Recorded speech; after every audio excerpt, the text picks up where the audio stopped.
My name's Rob Waters. I'm the author of Thinking Black, Britain 1964 to 1985, which is published by the University of California Press.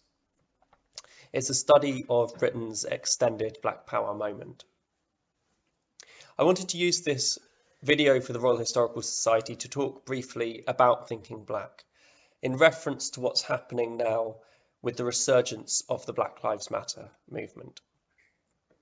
Of course, Black Lives Matter has been going on for some time, but what we're witnessing now in the context of the killing of George Floyd, of Ahmaud Arbery, of Breonna Taylor, of Rayshard Brooks, and here in Britain in the context of the stark, fatal inequalities and devaluing of Black lives exposed and exacerbated by COVID-19 and by the death of Belly Mujinga. What we're witnessing is the resurgence of Black Lives Matter as a mass movement, taking on more traction than ever before. The Black Lives Matter movement is global. Its demands are simply expressed, but they encompass multiple, complex, overlapping issues of disenfranchisement and dehumanisation. On the right, particularly here in Britain, Black Lives Matter is cast as a minority, destructive, and wholly American movement, which finds a foothold beyond the United States, and particularly in Britain, only among people who feel sympathy for an American cause, or among those who delude themselves into thinking that America's problems have purchase or similarity elsewhere. This claim made by the right in Britain is based either through ignorance or more likely bad faith on the supposition that race is a peculiarly American problem that has nothing to do with us over here. But for all that these critics attempt to name it as some kind of fringe concern, Black Lives Matter is a mass movement. It is a global movement. It addresses real structural issues in Britain as much as in America. And it has transformed public culture and politics in America and here in Britain, hopefully in a long-lasting and deep manner. But that's something which we still have to see.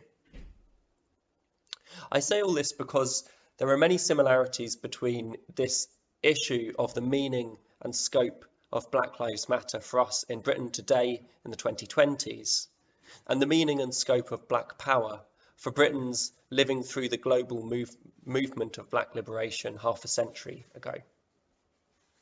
From Britain, Black Power was also viewed as some kind of American problem, usually as evidence of America's penchant for violence, or of a peculiarly American inheritance of race.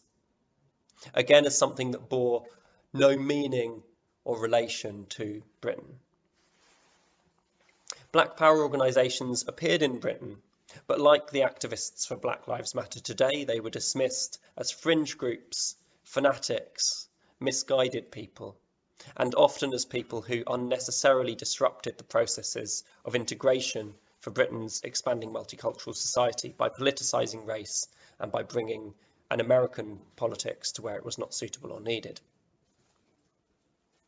What I show in Thinking Black is that we miss the British significance of Black Power if we limit ourselves to thinking of it as some kind of fringe concern, or if we limit ourselves to thinking of it only as an American import, or if we limit our understanding of it to those relatively few who dedicated their lives to it as activists in Black Power organisations. Black Power transformed the public culture and politics of race in the 1960s.